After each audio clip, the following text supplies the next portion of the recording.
Good morning everyone, welcome everyone to corporate and other law. भाई corporate and other law, this is subject 2, group 1 का paper number 2 है ये। That is what, corporate and other law, corporate and other law, right, and other law. ठीक है, तो ये पढ़ेंगे हम। ये सब्जेक्ट या ये पेपर आपका कितने मार्क्स का है? पूरा का पूरा 100 मार्क्स का आपका पेपर है। ठीक है क्या? तो आपको सब्जेक्ट के नाम में ही दो चीजें दिख गई होंगी, कॉर्पोरेट और अदर। लॉ तो है, समझ आ गया, वो तो समझ आ गया, मैं आया हूं तो लॉ पढ़ाऊंगा, ये तो आपको समझ आ गया होगा। लेकिन कॉर्पोरेट एंड अदर दो वर्ड है, देखो, कॉर्पोरेट और अदर। तो कॉर्पोरेट से क्या समझ आता है आप लोगों को? किसी को कोई बताएगा क्या समझ आता है कॉर्पोरेट से? क्या क्या? कंपनी। ठीक है, कोई और कुछ कहना चाहेगा? कंपनी, ठीक है। तो एक तो बात हुई यहाँ पे कॉर्पोरेट की, तो यहां तो हम क्या पढ़ेंगे? यहां ये कितने मार्क्स का है कॉर्पोरेट आपका?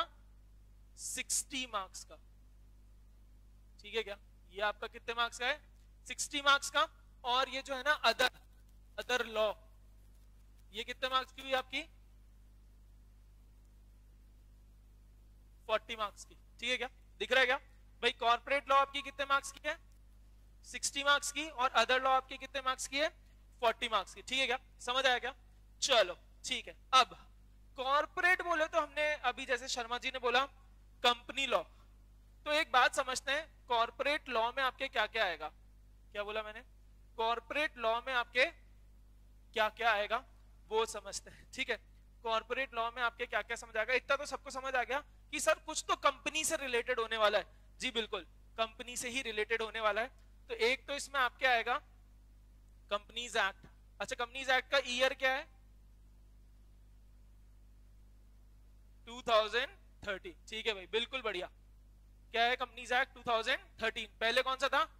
1956, जिसको अमेंड करके कौन सा एक्ट आया हमारा? Companies act 2013। ठीक है भाई, कंपनीज एक्ट 2013 में कितने सेक्शन है याद है क्या? हमने फाउंडेशन में डिस्कस किया था, फाउंडेशन में डिस्कस किया था क्लास 1 में ही कि सर इतने, मैंने बताया था इतने सारे सेक्शन है। किसी को याद? कितने कितने? क्या क्या तुक्का मारा है? 260? नहीं नहीं, देखो, अच्छा आ जाओ आ जाओ, देखो कंपनीज एक्ट में कितने सेक्शन है? 470 सेक्शंस हैं। कितने सेक्शंस हैं? 470 सेक्शंस। ठीक है क्या? इसके अलावा 7 स्केड्यूल्स हैं।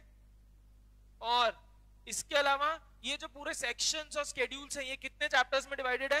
कितने चैप्टर्स में डिवाइडेड है?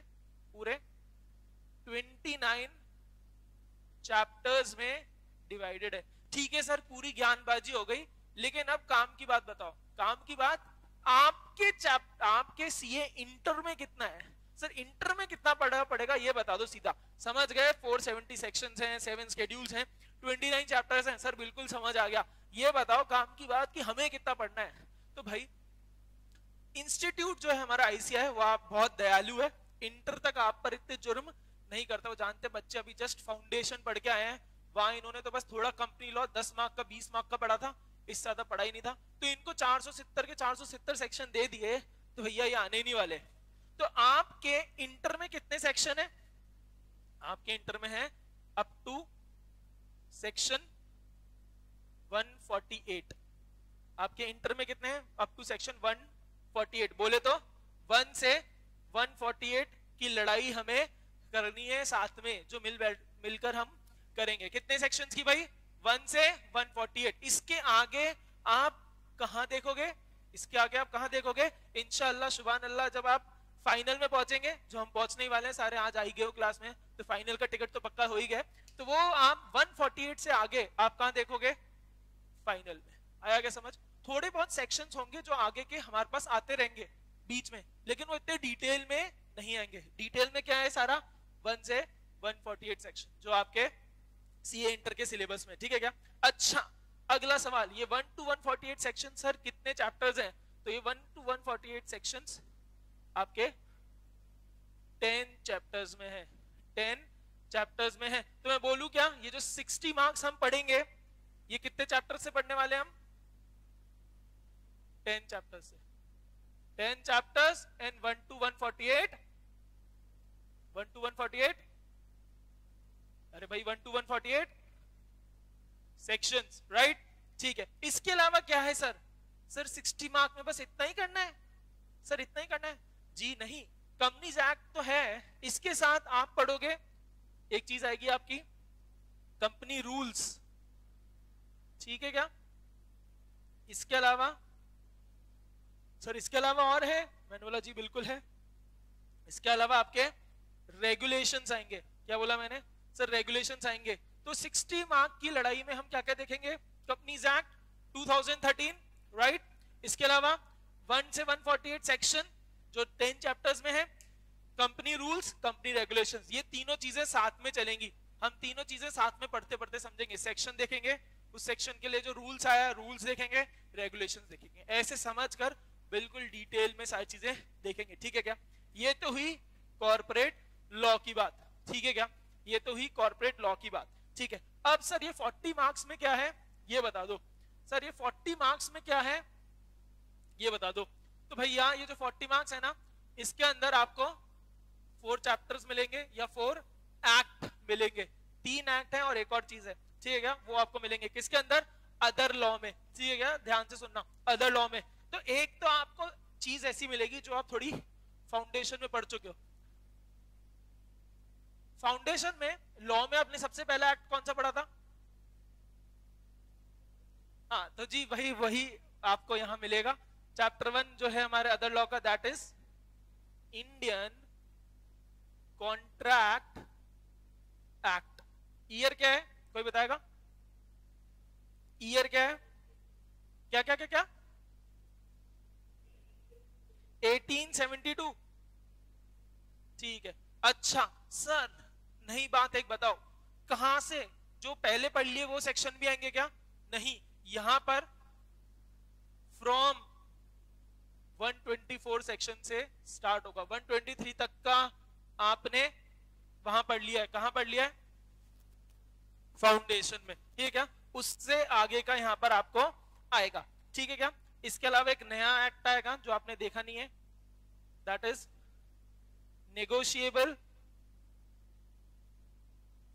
Instrument act. Negotiable instruments act 1881, 1881। इसके अलावा जनरल क्लॉजेस एक्ट, ठीक है। इसके अलावा इंटरप्रिटेशन, ये वही जबरदस्त चैप्टर है लास्ट के दो हमारे, interpretation of statutes, interpretation of statutes, ठीक है क्या? अच्छा, जनरल क्लॉजेस एक्ट का मैं ईयर लिखना भूल गया, 1897, ठीक है क्या? अच्छा, जल्दी से एक बार सिलेबस देख लो, जल्दी से। Sir 60 marks, Sharma ji mute हो जाएं, शर्मा जी, हिमांशु शर्मा जी म्यूट हो, ठीक है? हाँ जी। Corporate and other law 100 marks, ठीक है। 60 मार्क्स का कॉर्पोरेट लॉ, 40 मार्क्स का अदर लॉ। कॉर्पोरेट लॉ हमने डिटेल में देखा। अब देखो अदर लॉ में कितने हैं? 40 mark, 4 chapter. Indian contract act 1872 कहां से आने वाला है? फ्रॉम 124 सेक्शन, उससे पहले का आप देख चुके हो, ठीक है। नेगोशिएबल इंस्ट्रूमेंट एक्ट 1881, ठीक है। जनरल क्लॉजेस एक्ट 1897 और इंटरप्रिटेशन ऑफ स्टैट्यूट्स, ठीक है। अब सुनना आप बहुत ध्यान से जो बोलने वाला हो, ये जो चारों चीजें आप देख रहे हो ना, ये जो चारों चीजें आप देख रहे हो अदर लॉ, ये आपने ढंग से पढ़ाई कर ली, जी जान लगा के पढ़ाई कर ली, तो इसके बाद मतलब जब आप नवंबर में एग्जाम दोगे, इसके बाद आपको कभी इनको नहीं देखना, इनको कभी नहीं देखना, ये गायब हो जाएंगे, कुछ काम नहीं आने वाला इनका। इसके बाद पढ़ाई इसकी करनी नहीं पड़ेगी। ये तो भैया जीवन भर साथ रहेगा, कॉर्पोरेट लॉ जो है ये तो भैया जीवन भर साथ रहेगा, ठीक है क्या? क्या बोला मैंने? ये एक बार आपने ढंग से पढ़ाई कर ली इस बार, तो इनको कभी जीवन में नहीं देखना पड़ेगा, ये आपके लॉ में नहीं आएंगे, आपके कंपनी लॉ फाइनल में जब पढ़ोगे तब भी नहीं आएंगे, ये गायब है, ये लास्ट टाइम आ रहे हैं, इसके बाद नहीं आएंगे, ये तो चीज लेकिन आपके चलेगी। तो सर अब आप पूछोगे एक बात, कि सर ये 40 मार्क्स में 4 चैप्टर है तो इनको ढंग से सड़ते हैं, ये तो 60 मार्क्स में सर 10 चैप्टर है, इसमें क्यों इतना दिमाग। तो भाई एक बात समझना, क्योंकि एक तो ये काम नहीं आने वाले जीवन में आगे, ये है ये जीवन भर काम आने वाली, कौन सी, कंपनी लॉ या कॉर्पोरेट लॉ, प्लस ये आप प्रैक्टिकल लाइफ में जब आप सीए बन जाओगे या जब आर्टिकलशिप करोगे तो ये बहुत अलग लेवल पे आपके काम आएगी। तो इसमें हम ऑब्वियसली हमारे जो क्लासेस होगा उसका 60 to 70% क्लासेस हमारी इन पे जाएगी, किन पर, कॉर्पोरेट लॉ में। भले ही 60 मार्क्स क्या, भले ही 10 चैप्टर्स है, लेकिन बहुत ज्यादा वास्ट है, बहुत ज्यादा समुंदर है, क्योंकि भाई एक्ट भी पढ़ेंगे, रूल्स भी पढ़ेंगे, रेगुलेशन भी पढ़ेंगे, ठीक है क्या। तो भाई इन पर हम बहुत ज्यादा डिटेल में पढ़ेंगे, देखेंगे, और ये इनमें 30 to 40% ही क्लासेस जाएंगी, ठीक है क्या। चलो अच्छा, एक बात मेरे साथ आप लोगों के दिमाग में नहीं आई या किसी ने पूछा नहीं, सर यहाँ तो एक्ट भी पढ़ा रहे हो, यहाँ रूल्स भी पढ़ा रहे हो, यहाँ रेगुलेशन भी पढ़ा रहे हो, यहाँ सर केवल एक्ट एक्ट एक्ट कर रहे हो, ऐसा क्यों, ऐसा क्यों, कोई बताएगा क्या। तो भाई एक बात समझना, इन चीजों का डिटेल में कुछ है नहीं, इनका एक्ट ही पढ़ेंगे, एक्ट पढ़ लेंगे काफी है। यहां मैं आपको एक्ट भी पढ़ाऊंगा, रूल्स भी बताऊंगा, रेगुलेशंस भी बताऊंगा, इन शॉर्ट में आपको यहाँ पे लॉ बताऊंगा। यहां मैं आपको लॉ पढ़ा रहा हूं, यहां मैं आपको केवल एक्ट पढ़ाऊंगा। क्या बोला मैंने, यहां मैं आपको लॉ पढ़ाऊंगा, यहां मैं आपको एक्ट पढ़ाऊंगा। सर बोले क्या मतलब, भाई लॉ बोले तो एक्ट, रूल्स एंड रेगुलेशन, ये तीनों मिलके क्या बनता है, लॉ बनता है। तो ये हम पढ़ेंगे कहा, कंपनी लॉ में, यहां पे केवल हम एक्ट पढ़ेंगे, ठीक है क्या, समझ आया क्या, समझ आ गया क्या सिलेबस। अच्छा अच्छा, एक बात और, paper pattern, sir paper pattern, तो देखिए पेपर पैटर्न पे आ जाते हैं। ये आप लोगों ने कॉपी कर लिया, कर लिया क्या कॉपी, ठीक है, मिटा दूं, मिटा रहे हैं, चलो। अच्छा अब बात करते हैं पेपर पैटर्न की, किसकी, पेपर पैटर्न की, सबसे इंपॉर्टेंट, ठीक है, सबसे इंपॉर्टेंट पेपर पैटर्न कितने का, हमारा कितने मार्क्स का पेपर है, 100 मार्क्स का, तो 70 मार्क्स और 30 मार्क्स में डिवाइडेड है। सुनना क्या, 30 मार्क्स के आपके क्या आएंगे, ऐसी एक बात बताने वाला हूं जिससे बहुत ज्यादा खुश होने वाले हो, दैट इज एमसीक्यू। तो 30 मार्क्स का भाई एमसीक्यू आने वाला है, कोई दिक्कत नहीं, ए बी सी डी जय माता दी, नहीं वो वाले दिन नहीं आएंगे। ऐसे इंस्टीट्यूट समझना मत कि लॉलीपॉप देगा कि कुछ भी आया ये तो ऐसा, नहीं भैया ऐसा नहीं होगा। केस स्टडी बेस तक भी आते हैं एमसीक्यू, आपके दो तरह के आते हैं, एक तो केस स्टडी बेस्ड और एक डायरेक्ट, ठीक है क्या। तो दोनों के लिए 30 में से 25 या 20-25 भी लाने ना, तो भैया एक चीज की बहुत ज्यादा क्लैरिटी होनी जरूरी है, किसकी, कंसेप्चुअल क्लैरिटी की। तो इसलिए हम इनको भाई बहुत डिटेल से देखेंगे, क्योंकि 30 में से 30 आ गए ना तो कैसा ही इंस्टीट्यूट चेक कर रहा है, कुछ कर रहा है, आपके मार्क्स इधर कहीं नहीं जा सकते भैया, इधर तो हिल सकते हैं, क्योंकि ये क्या है, सब्जेक्टिव, राइट, ये क्या है, सब्जेक्टिव है, राइट। तो भाई यहां तो मैं सही लिखूं, समझ आया नहीं आए सामने वाले को, थोड़ा मन से लिखूंगा, थोड़ा वो मन से समझेगा, सारी चीज होंगी। तो यहां तो भाई मार्क्स के अपन कभी गारंटी नहीं दे सकते ना कि 70 में से 70 आएंगे, अरे क्या फोड़ा है भाई ने, वो वाला सीन यहाँ पे हम नहीं कह सकते। लेकिन यहाँ तो कह सकते हैं, क्योंकि यहाँ पे लेकिन इसका एक नेगेटिव क्या है कि भैया गलत हो गया तो, गलत हो गया तो नील बट्टा सन्नाटा मिलेगा भाई। लेकिन यहाँ पे क्या है, अपन ऐसा होता है ना कि खराब भी लिख दिया तो अपन ऐसा देखते हैं चेक कर, यार 1 मार्क तो दे ही देगा, यार 2 मार्क तो दे ही देगा, इतना तो देगा यार, इतना एक पेज लिखा है, 1 मार्क 2 मार्क तो देगा। तो ये चीज इसका फायदा है। तो भाई एक बात समझ लेना, इंस्टीट्यूट ने अब क्या कर दिया है, अब पेपर जो आता है ना पूरा, बीएड सब्जेक्टिव बीएड एमसीक्यू, पूरा कंसेप्चुअल बेस्ड आता है, पूरा कंसेप्चुअल बेस्ड आता है। तो भाई वो रट लो काम चल जाएगा ऐसा नहीं चलेगा, उससे केवल आप 100 में से 40 या 50 मार्क का पेपर सॉल्व कर पाओगे। ढंग से पूरा पेपर करना है ना, तो इसके लिए कंसेप्ट क्लैरिटी होना बहुत ज्यादा जरूरी है, ठीक है, पक्का समझ आया। चले कर दे स्टार्ट, थोड़ा क्या कह रहे हैं, नहीं नहीं नहीं नहीं, नेगेटिव मार्किंग नहीं है, ये भी एक अच्छी बात है, नेगेटिव मार्किंग नहीं है। तो हम सारे अटेम्प्ट तो करेंगे ही करेंगे, जिनमें नहीं आ रहा उनमें जय माता दीदी करेंगे ही करेंगे, कोई दिक्कत नहीं। ठीक है क्या, कर दें स्टार्ट, कर दें स्टार्ट, चलो आ जाओ। ठीक है क्या, अब हम स्टार्ट करते हैं आज का जो हम पढ़ेंगे। अब थोड़ा थोड़ा ही पढ़ेंगे, ज्यादा नहीं पढ़ेंगे, पहले दिन की क्लास है, थोड़ा ही पढ़ेंगे। अच्छा अब समझना, मैंने आपको क्या बोला था, कॉर्पोरेट लॉ से हम स्टार्ट करेंगे। किससे, किससे स्टार्ट करने वाले हैं, कॉर्पोरेट लॉ। भाई पहले कॉर्पोरेट लॉ को निपटाएंगे, पहले कॉर्पोरेट लॉ को निपटाएंगे, फिर हम अदर लॉज पर जाएंगे। तो हमारे को पहले क्या स्टार्ट करेंगे हम, कॉर्पोरेट लॉ। तो मतलब बोले तो पहले वो 10 चैप्टर खत्म करेंगे, फिर अदर लॉ पे जाएंगे। ठीक है क्या, तो ये तो भैया हमारे को बहुत ढंग से करना है, इसमें इंटरेस्टिंग ही बहुत ज्यादा होता है, कंसेप्ट क्लैरिटी भी होगी बहुत अलग लेवल पर, तो आपको मजा भी आएगा, क्वेश्चन तो पूछता रहूंगा ही रहूंगा। ठीक है, तो हम आज से स्टार्ट करेंगे कॉर्पोरेट लॉ हमारी। ठीक है, क्या बताया था कॉर्पोरेट लॉ में कितने चैप्टर हैं,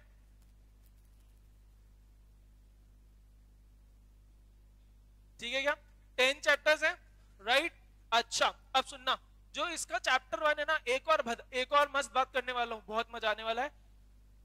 जो फर्स्ट चैप्टर है हमारे 10 चैप्टर्स में, जो फर्स्ट चैप्टर है, कौन सा चैप्टर, फर्स्ट, जिसका क्या नाम है, प्रिलिमिनरी। ठीक है क्या, ये हम पढ़ेंगे ही नहीं, ये हम पढ़ेंगे ही नहीं। क्यों नहीं पढ़ेंगे, सुनना, इस चैप्टर में केवल डेफिनेशन है, केवल डेफिनेशन। याद है क्या मैंने बोला था आपको जब अपन पढ़े थे फाउंडेशन में, कि एक सेक्शन है जिसको हम बोलते हैं मास्टर सेक्शन ऑफ डेफिनेशन। याद है क्या, कौन सा सेक्शन था वो, यस। तो सेक्शन 2 और उसके सारे क्लॉजेस किसमें है, चैप्टर 1 में, प्रिलिमिनरी में। तो ये हम क्यों नहीं पढ़ेंगे, क्योंकि ये जो सारे क्लॉजेस है ना जो आपके कोर्स में है, ये आपको बाकी सारे 9 चैप्टर में मिलेंगे। तो चैप्टर 1 हम पढ़ेंगे नहीं। तो आपको कितने चैप्टर पढ़ने हैं, 9 ओनली। अच्छा एक और मजे की बात बताता हूं, सुनना, जो लास्ट चैप्टर आएगा हमारा कॉर्पोरेट लॉ में, जो हमारा लास्ट चैप्टर आएगा, ऑडिट एंड ऑडिटर्स वाला, ऑडिट एंड ऑडिटर्स वाला, क्या बोला मैंने, जो हमारा कंपनी लॉ में लास्ट चैप्टर आएगा ना, ऑडिट एंड ऑडिटर्स, वो एज इट इज सेम है। किसके अंदर, हमारा एक सब्जेक्ट है ऑडिट, ग्रुप 2 में एक हमारा सब्जेक्ट है ऑडिट, उसमें सेम टू सेम, एक कुछ भी एक्स्ट्रा पढ़ना ही नहीं पड़ेगा। आया क्या, तो एक तरीके से बोलूं, इसके लिए तो आप डेडिकेटेडली 9 चैप्टर पढ़ रहे हो, जिसमें भी आप एक चैप्टर आप paper number 7 audit, sorry paper number 6 audit, उसके लिए भी कर रहे हो। आया क्या, तो भाई इतना मजा आने वाला है, बहुत ढंग से करेंगे, बिल्कुल चीजें करेंगे। अब स्टार्ट करते हैं हम आज का हमारा चैप्टर 2 से, चैप्टर 2 से हम स्टार्ट करते हैं। ठीक है, अच्छा एक बात और बताता हूं, ये जो चैप्टर है, कौन सा, चैप्टर 2, इसका हमने बहुत सारा पोर्शन फाउंडेशन में देखा है। क्या बोला मैंने, ये जो चैप्टर 2 है ना, इसका हमने बहुत सारा पोर्शन फाउंडेशन में देखा है। कहां, फाउंडेशन में, फाउंडेशन की कंपनी लॉ में हमने बहुत सारा ये चैप्टर देखा है।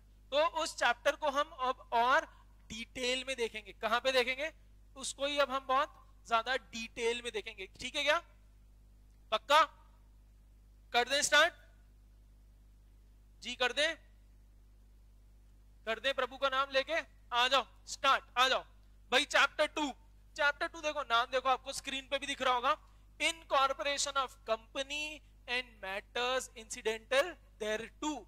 ठीक है क्या, इनकॉर्पोरेशन ऑफ कंपनी, क्या मतलब, कंपनी को फॉर्म कैसे करेंगे, कंपनी को इनकॉर्पोरेट कैसे करेंगे, वो हम समझेंगे इसमें, इस चैप्टर में।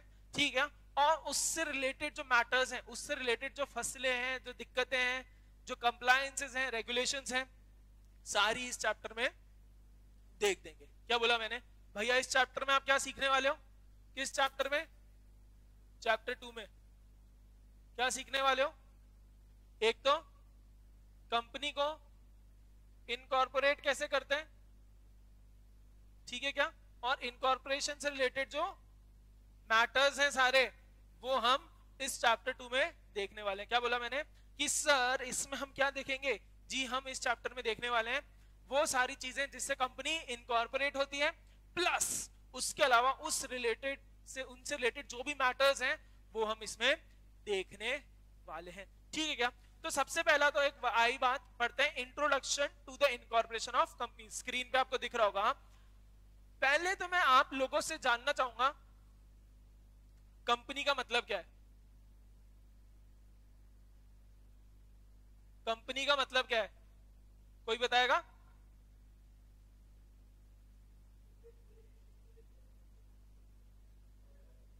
ठीक है, ये रीडिंग तो मेरे को आती है, इसके अलावा बेसिक बेसिक आप लोगों को कंपनी से क्या समझ आता है? हम रटी रटाई डेफिनेशन ये सब नहीं पूछ रहे, कोई बताएगा?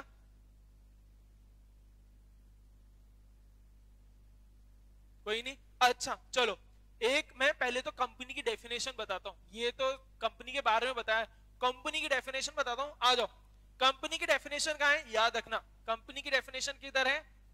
Section 2 clause 20, section 2 clause 20। अच्छा, एक क्लास में आपको मैं ढंग से समझाऊंगा कि इसको क्लॉज कब बोलते हैं, इसको सबसेक्शन कब बोलते हैं। मतलब जो ब्रैकेट है ना अंदर वाला, उसको कब क्लॉज बोलते हैं, कब सबसेक्शन बोलते हैं, वो भी मैं आपको बताऊंगा। बहुत सारे लोगों को पता भी नहीं है कि इसको कब क्लॉज बोलना है, कब सबसेक्शन बोलना है। वो मैं ब्रैकेट जो होता है ना, वो भी मैं आपको एक क्लास में बिल्कुल डिटेल में बताऊंगा। अभी समझ लो, सेक्शन 2 क्लॉज 20 क्या बोलता है?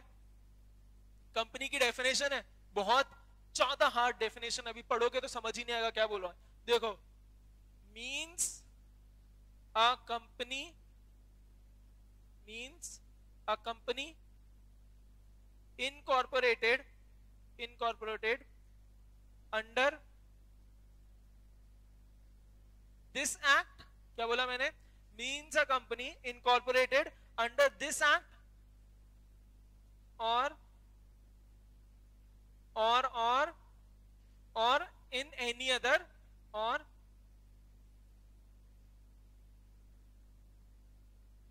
in any other previous company act या कंपनीज एक्ट। ठीक है क्या? क्या बोला मैंने? कंपनी बोलो तो सेक्शन 2 क्लॉज 20 ने क्या डेफिनेशन दी? देखो क्या डेफिनेशन दी कि कंपनी बोले तो ऐसी company which is incorporate under this act. This act बोले तो 2013 जो अभी चल रहा है, पक्का क्या? जी बिल्कुल, ठीक है क्या? और in any other previous company act. Previous company act हमारा कौन सा था? 1956। तो सीधी सी बात, कंपनी कौन सी कंपनी? कंपनी हमारे इंडियन कंपनीज एक्ट के हिसाब से कौन सी कंपनी? वो कंपनी जो इनकॉर्पोरेट हुई है अंडर इंडियन कंपनीज एक्ट 2013 और it has been incorporated under any previous company act. बोले तो 1956। आया क्या भाई? आई समझ बात? आया क्या? पक्का? अब समझो, मुझे बताना कौन सी चीज कंपनी है या कौन सी चीज कंपनी नहीं है। हम समझ आ गया? कंपनी क्या है? Means a company which has been incorporated under this act, बोले तो 2013 और एनी प्रीवियस कंपनी एक्ट, बोले तो 1956। समझना समझना समझना समझना, ठीक है? कोई पुरानी अच्छी कंपनी बताओ इंडिया की, कोई पुरानी अच्छी कंपनी बताओ इंडिया की।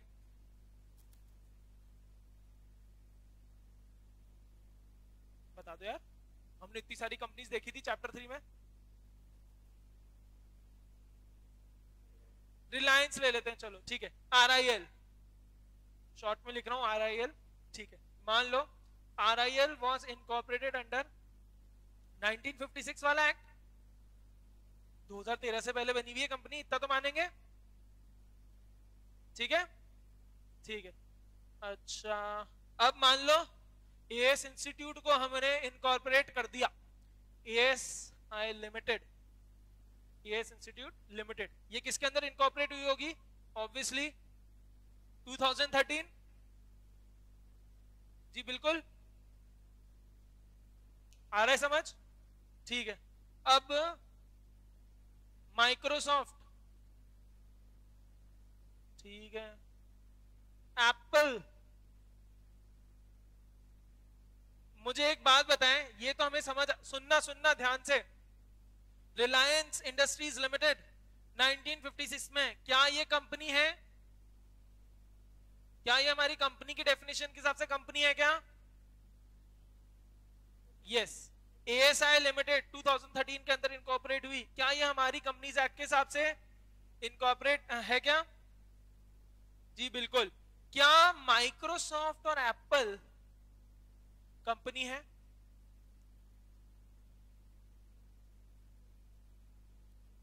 करेक्ट, ये नहीं है हमारे कंपनीज एक्ट के अकॉर्डिंग, हमारी वाली कंपनी नहीं है। वैसे कंपनीज है, these have been incorporated under US के एक्ट के अंदर इनकॉर्पोरेट हुई होगी, लेकिन हमारे इंडियन कंपनी एक्ट के हिसाब से जो कंपनी होती है, बोले तो वो कंपनी जो हमारे एक्ट के अंदर इनकॉर्पोरेट हुई 2013 यहाँ प्रीवियस कंपनी लॉ, तो वो कंपनी कहलाएगी। तो these are not Indian companies, ठीक है क्या? फॉरेन कंपनी वगैरह इन सब में फिर भी आ जाएंगी। ठीक, चले क्या? आगे चले? ठीक है सर, ठीक है, चलो। अच्छा आओ। अच्छा, स्टार्टिंग में एक रटी रटाई डेफिनेशन जो स्क्रीन पे दिखी थी, वो बोली थी कौन सी बात? कि सर कंपनी एक सेपरेट लीगल एंटिटी है, परपेचुअल सक्सेशन है फॉर लॉफुल पर्पस, ऑब्वियसली, ठीक है। तो एक हम थोड़ा रिवीजन करते हैं हमारी बात का, कि कंपनी के हमने 4 या 5 फीचर्स देखे थे। एक था सेपरेट लीगल एंटिटी, ठीक है। एक हमने देखा परपेचुअल सक्सेशन, ठीक है। एक हमने देखा लिमिटेड लायबिलिटी, एक हमने देखा था आर्टिफिशियल पर्सन, ठीक है। और एक सर आपने दिखाया था कॉमन सील, याद है क्या? याद है क्या ये 5 फीचर्स भाई दिख रहे हैं? Separate legal entity, perpetual succession, limited liability, artificial person, common seal, याद है क्या? थोड़ा बहुत, ठीक है भाई। मुझे जल्दी से मुझे कोई सेपरेट लीगल एंटिटी बता दे, क्या है? कोई मुझे जल्दी से सेपरेट लीगल एंटिटी बता दे, क्या मतलब है? क्या क्या क्या क्या? आदमी अलग, ओनर अलग। ये आदमी कौन है, ये ओनर कौन है? हाँ जी, हाँ जी, हाँ जी, बोलो बोलो, वापस बोलो। अरे शर्मा मत, आपका चेहरा नहीं दिख रहा, मेरा ही चेहरा दिख रहा है, शर्मा मत, आ जाओ। तो बोलो बोलो। ठीक है भाई, एक ने तो बोला आदमी अलग ओनर अलग, ठीक है। कोई और कुछ बताना चाहेगा? कंपनी अलग ओनर अलग, ठीक है ठीक है। अच्छा, कोई और? सही बोला, देवेश ने सही बोला।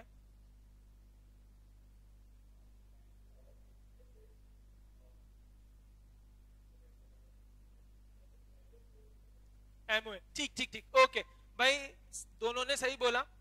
शब्द थोड़े इधर उधर फिसल गए थे, लेकिन बातें सही थी। मेन बात सही थी। मेन मुद्दा क्या है भाई? Members and company, they are different. They are what? Different. बोले तो दो जिस्म एक जान नहीं है, कंपनी अलग है, मेंबर्स अलग हैं। क्या पार्टनरशिप, क्या सोल प्रोप्राइटरशिप में ऐसा था क्या? क्या पार्टनरशिप या सोल प्रोप्राइटरशिप में ऐसा था क्या? नहीं था, राइट, ठीक है। अच्छा, ये सेपरेट लीगल एंटिटी की वजह से क्या आई बात? लिमिटेड लायबिलिटी की। याद है लिमिटेड लायबिलिटी? बोले तो मेरी लायबिलिटी क्या है?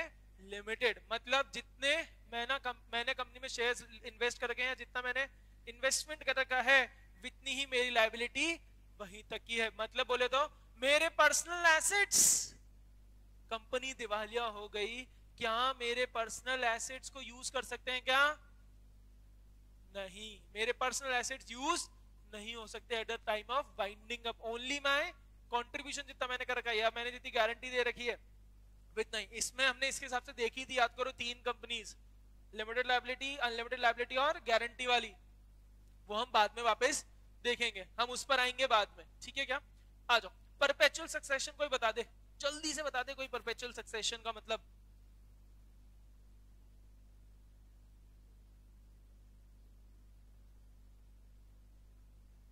ठीक है, बिल्कुल सही, सीधी सी बात, बिल्कुल सही बोली भाई। कंपनी, हाँ, परपेचुअल सक्सेशन बोले तो मेंबर्स में कम, मेंबर्स में go, but the company will continue forever, right. Law only can create it, law only can bound it.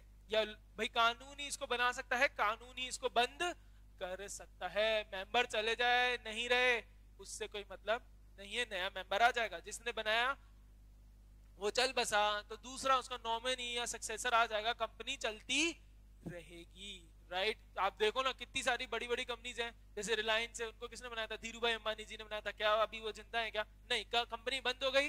नहीं, कंपनी अभी भी चल रही है। Same is with Tata Sons and all, right. जो थे वो तो अब रहे ही नहीं है, और जो अभी हैं वो भी कभी नहीं रहेंगे, नए लोग आ जाएंगे। तो भाई कंपनी लेकिन बंद नहीं होगी, राइट। ठीक है क्या? ये हुआ परपेचुअल सक्सेशन, ये हुआ लिमिटेड लायबिलिटी। ठीक है, आर्टिफिशियल पर्सन, आर्टिफिशियल पर्सन बोले तो जल्दी बता दो। अरे ये तो बता ही दो।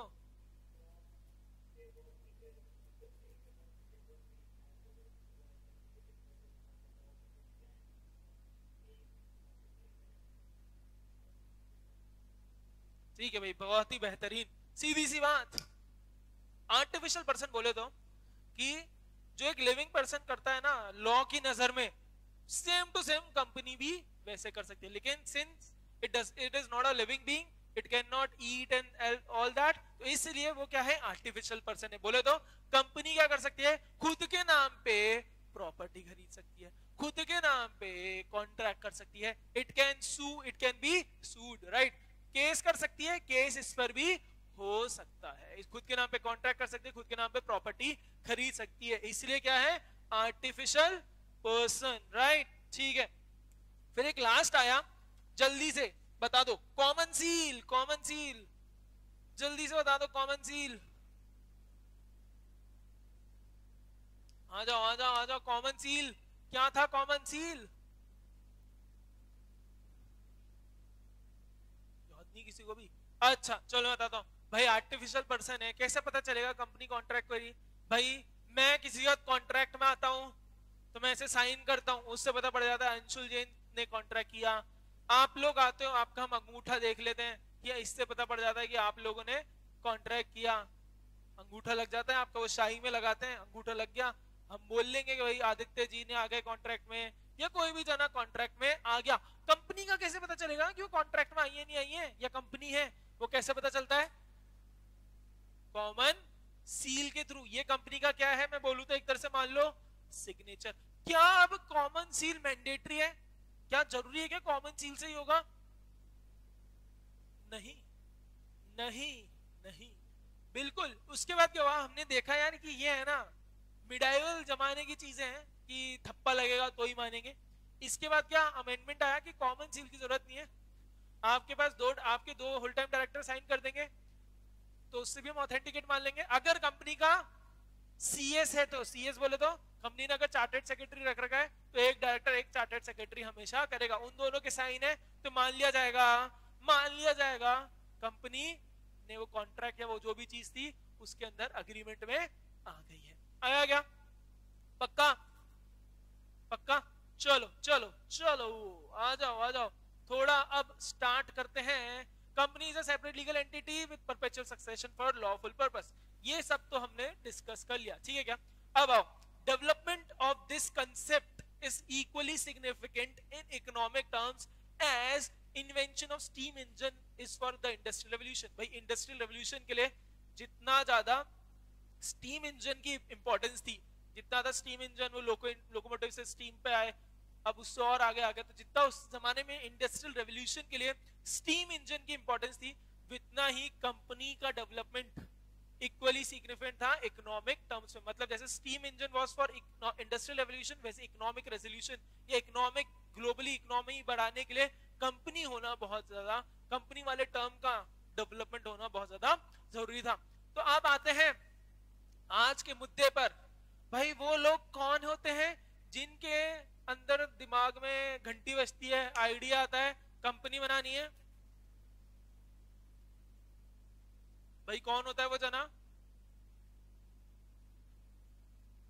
प्रमोटर। जी बिल्कुल। अब हम आज ढंग से प्रमोटर को पढ़ने वाले हैं कि भाई प्रमोटर कौन, प्रमोटर कौन, वो हम पढ़ने वाले हैं। प्रमोटर कौन है भाई?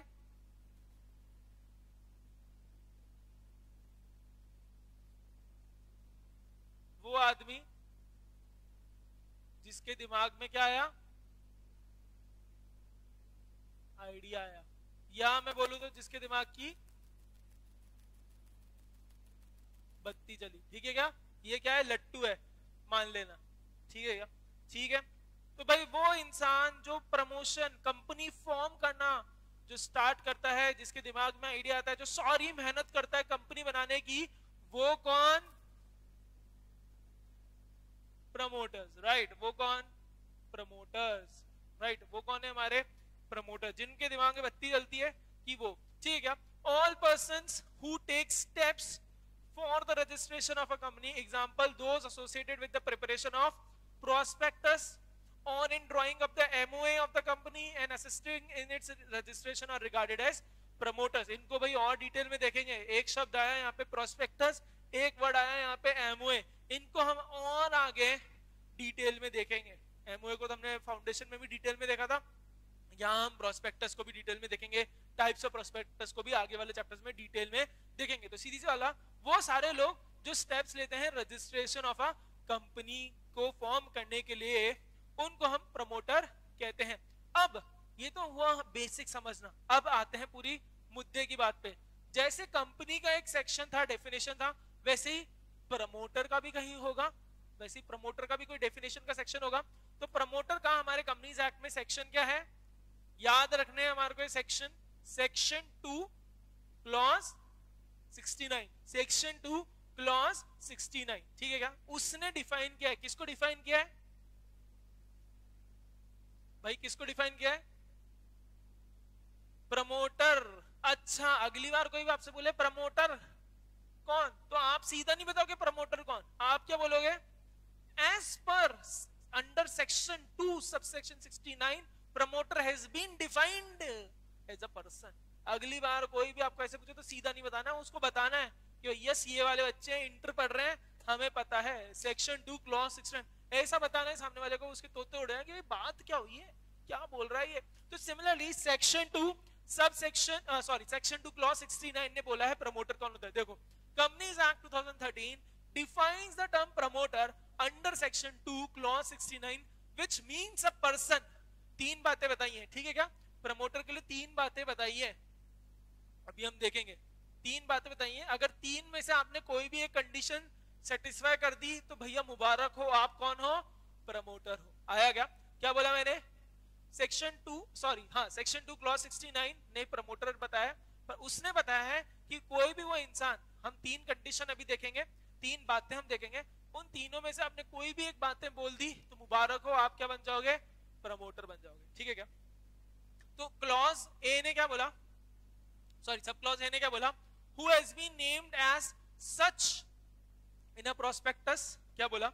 कि उस इंसान का, हमारा जो कंपनी का प्रोस्पेक्टस है, हमने उस प्रोस्पेक्टस में नाम लिखा है उसका कि भाई ये इंसान फलाना ढिमकाना इंसान हमारा प्रमोटर है। मतलब भाई ये तो बता ही दिया ना। जैसे आप हमारे इंस्टीट्यूट में पहली बार आए होगे तो आपने ब्रोशर मिला होगा आपको, राइट? उसमें दिखा होगा कि सीए इंटेलिजेंट डायरेक्टर, ये जना, ये तो उधर बता ही दिया ना वो है। तो वैसे ही कंपनी का जब प्रोस्पेक्टस बनता है तो प्रोस्पेक्टस में कंपनी बताती है हमारा प्रमोटर कौन है। तो भाई प्रमोटर का अगर नाम ही आ गया किसके अंदर? प्रोस्पेक्टस में, तो बात ही खत्म हो गई। तो वो तो इंसान है ही प्रोस्पेक्टस में, जब उसका नाम है तो है ही प्रमोटर। तो ए में क्या बोला? Who has been named in prospectus, जिसका हमने नाम बता दिया कि भाई मैंने बता दिया हिमांशु शर्मा हमारा प्रमोटर है। कहां लिखा ये बात मैंने? ये बात मैंने कहां लिखी है भाई? कहां लिखी है ये बात? प्रोस्पेक्टस। प्रोस्पेक्टस एक कंपनी का डॉक्यूमेंट है, वहां मैंने बता दिया हमारा प्रमोटर हिमांशु शर्मा। आया क्या? और is identified by the company in the annual return referred to in section 92, या उसको मैंने या तो प्रोस्पेक्टस में नाम लिखा है या कंपनी का जो एनुअल रिटर्न होता है, अभी बताऊंगा इस पर, इसको तो हम बहुत डिटेल में देखेंगे एनुअल रिटर्न को। एनुअल रिटर्न का सेक्शन है, याद रख लेना, आगे रोज पूछूंगा, सेक्शन 92। सुनना, जैसे प्रोस्पेक्टस में बताया कि प्रोस्पेक्टस में बता दिया, नाम लिख दिया कि ये जना हमारा प्रमोटर, तो वो हम प्रमोटर मान लेंगे। और इसी में अंदर एक बात बता दी कि जैसे आपने सुना होगा ना, पापा रिटर्न भरने जा रहे हैं, डेट लास्ट आ गई, वैसे ही कंपनी भी रिटर्न भरती है अपना, ठीक है क्या? वैसे ही कंपनी का भी एक एनुअल रिटर्न होता है जो वो रजिस्ट्रार ऑफ कंपनी को फाइल करती है। तो उस एनुअल रिटर्न में कंपनी ने बता दिया कि हिमांशु शर्मा जी हमारे कौन है? प्रमोटर। आया क्या भाई, बात समझ आई क्या? प्रमोटर कौन? अभी तक हमने केवल ए पढ़ा है, बोला कि वो इंसान जिसका नाम हमने प्रोस्पेक्टस में लिख दिया या वो कंपनी ने आइडेंटिफाई कर दिया एनुअल रिटर्न के अंदर कि ये इंसान हमारा क्या है? प्रमोटर है, ठीक है क्या? एक तो ये हुई कंडीशन, ठीक है। अब आते हैं दूसरी कंडीशन पे, बी में क्या बोला? Who has control over the affairs of the company directly और indirectly, whether as a share holder, director और अदरवाइज। सेकंड में सीधी सी बात बोल दी, वो इंसान जिसका कंपनी जो काम करती है ना उसके ऊपर कंट्रोल है, भले ही वो कंट्रोल कर रहा है एज अ शेयर होल्डर, भले ही एज अ डायरेक्टर, भले ही कैसे भी, भले ही डायरेक्टली कर रहा है, भले ही इनडायरेक्टली कर रहा है। डायरेक्टली मतलब मान लो अंजुल सर खुद कर रहे हैं, इनडायरेक्टली कृतिका मैम कर रही है, तो कृतिका मैम भी क्या बन गई? क्या बन गई? क्या बन गई? प्रमोटर, करेक्ट क्या? सीधी सी बात बोला। सेकंड बात बी में बोल दिया, वो इंसान, कोई भी इंसान जो कंपनी के अफेयर्स पे क्या कर रहा है? Control over affairs of the company. अच्छा, क्या इसको हमें केवल डायरेक्टली मतलब है क्या? क्या हमें डायरेक्टली से ही मतलब है क्या?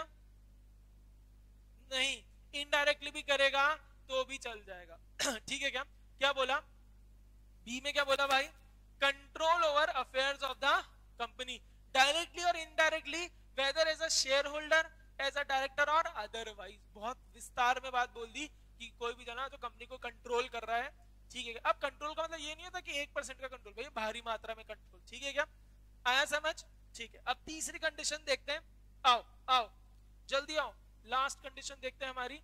इन accordance with whose advice, directions और instructions the board of the directors is accustomed to act. सीधी सी बात बोल दी भाई, जिनके इशारों में हमारा जो बोर्ड ऑफ डायरेक्टर है काम करता है, जो उन्होंने बोल दिया वही हमारा बोर्ड ऑफ डायरेक्टर काम, बोर्ड ऑफ डायरेक्टर्स जो हैं, जो हमारे डायरेक्टर्स हैं, वो उनके कहने पे ही काम करते हैं, या तो उनकी सलाह लेते हैं, उनकी एडवाइस लेते हैं, या उनके डायरेक्शंस या उनके इंस्ट्रक्शंस पे BOD is what? Accustom to act. तो सीधी सी बात बोला, सुनना, in accord on whose advice या इंस्ट्रक्शन और direction BOD is what? BOD is what? Accustomed to act। देखो ये है लैंग्वेज की ब्यूटी। आप लिख दो ना BOD is used to act, तो भाई वो मजा नहीं आएगा, वो मसाला नहीं मिलेगा। आप लिखोगे BOD is accustomed to act, तो भाई ऐसा लगेगा कि बड़ा आदमी लिख रहा है, कोई सीए वाला इंसान लिख रहा है। तो सीधी सी बात सुनना, बहुत इंपॉर्टेंट बात। प्रमोटर के लिए तीसरी क्या बात बोली? जिनके डायरेक्शंस पर या एडवाइस पर या इंस्ट्रक्शंस पे हमारा जो बोर्ड ऑफ डायरेक्टर है, that is what? Accustom to act. Suppose करो मैं बोर्ड ऑफ डायरेक्टर में हूं और भी 4-5 लोग बोर्ड ऑफ डायरेक्टर में, क्या हमारी इतनी हिम्मत है कि हम बिना किसी से पूछे कुछ कर सकते हैं? नहीं। हमारा जो मालिक है अंजुल सर, वो हमें बोलेंगे कि ये करना है, तो उनके इशारों पे हम अकस्टम टू एक्ट है। हमारे में इतनी मजाल भी नहीं, हमें इतनी हिम्मत भी नहीं कि हम कुछ कर ले इधर का उधर। उनका वचन ही उनका शासन है, तो भाई उनके डायरेक्शन पे हम क्या हैं? मैं बोर्ड ऑफ डायरेक्टर में हूं, मान लो और भी लोग हैं, मान लो आदित्य है, मान लो देवांश है, मान लो कृषांग है, we are all in what? Board of directors. हम जिनके इशारों पर काम करेंगे वो इंसान भी क्या बन जाएगा? प्रमोटर। अंजुल सर ने बोला 9 बजे मैं पढ़ाऊंगा, फिर इनडायरेक्ट टैक्स पढ़ेंगे, फिर लॉ पढ़ेंगे, तो जो अंजुल सर ने बोल दिया वही आप पढ़ोगे और वही हम पढ़ाएंगे। तो हम क्या, अंजुल सर क्या हो गए इस वजह से? अंजुल सर क्या हो गए इस वजह से? प्रमोटर, बिल्कुल। लेकिन आप सुनना एक बात, इसमें एक लोचा। अब ऐसे तो यार समझो ना, बोर्ड ऑफ डायरेक्टर भी होता होगा या नॉर्मल प्रमोटर भी होता होगा, क्या उसको दुनिया की जगत की सारी नॉलेज होगी क्या? होगी क्या भाई? कंपनी बना रहे हैं, कंपनी फॉर्म कर रहे हैं, तो कितनी टेक्निकल, कितनी प्रोफेशनल चीजें लगती होंगी। एक सीए की जरूरत पड़ती होगी, लॉयर की जरूरत पड़ती होगी कि भाई कोई गलत तरीके से तो नहीं बन गए, बैंकर्स की जरूरत पड़ती होगी।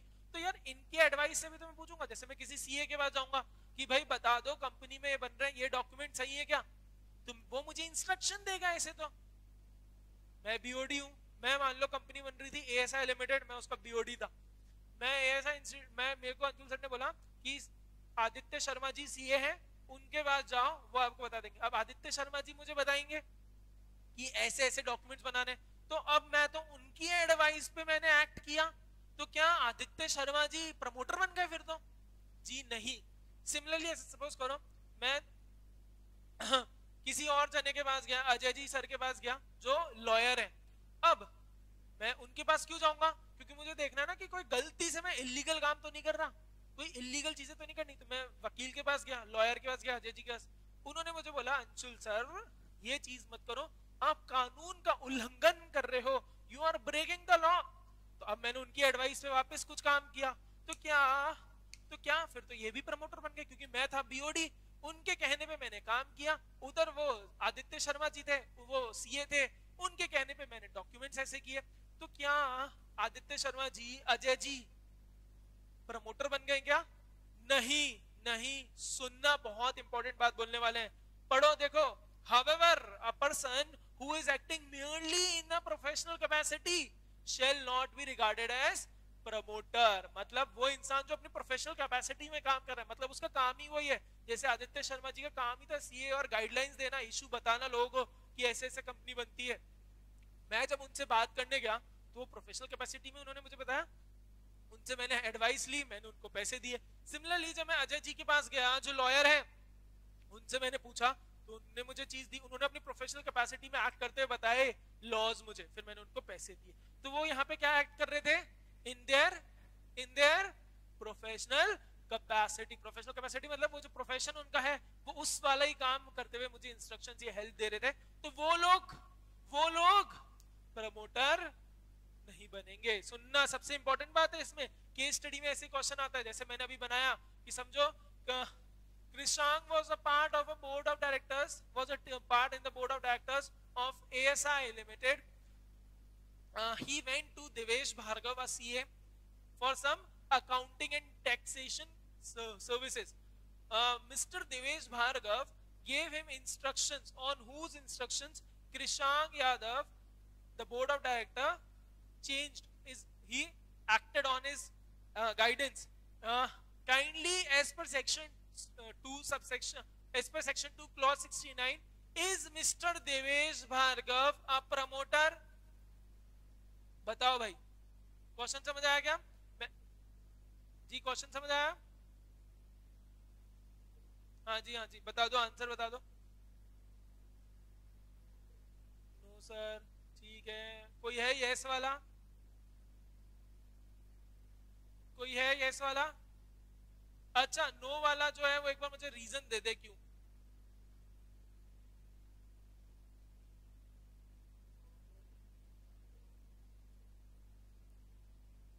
बिल्कुल सही, बिल्कुल सही।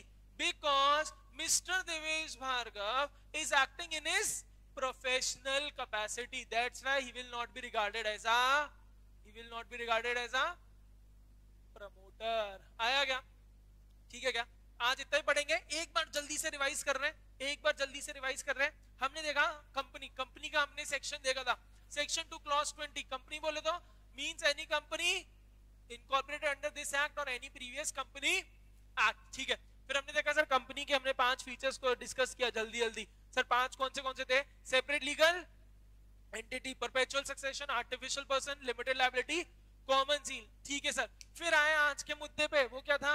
प्रमोटर। प्रमोटर कौन? जिसके दिमाग में बत्ती है, जो सारे स्टेप्स लेता है कंपनी का रजिस्ट्रेशन में। सर ये तो हो गई लेमैन वाली पर्सन की बात। सर सीए वाली बात करो कुछ। सर सीए वाली बात ये है कि section 2 clause 69 of companies act ने डिफाइन किया है प्रमोटर को, बोले तो promoter means any person who has been named in prospectus of the company or has been identified by the company in its annual return in its section 92. मतलब जिसका नाम company ने प्रोस्पेक्टस या एनुअल रिटर्न में बता दिया कि ये फलाना ढिमकाना जी हमारे क्या है, प्रमोटर, ठीक है। और वो जना जो कंपनी के अफेयर्स पे ही control, who has control over the affairs of the company directly और indirectly, acting as a share holder, director और अदरवाइज, ठीक है क्या। अब तीसरी कंडीशन आई, और तीसरी कंडीशन क्या है सर, ऑन हुज एडवाइस और इंस्ट्रक्शन और डायरेक्शन और BOD is what accustom to act. तो क्या कोई इंसान सीए की हेल्प ले ले, लॉयर की ले ले, आर्किटेक्ट की ले ले, सॉलिसिटर की ले ले, बैंकर की ले ले, क्या सर वो भी प्रमोटर बन जाएंगे क्या? मैंने बोला नहीं।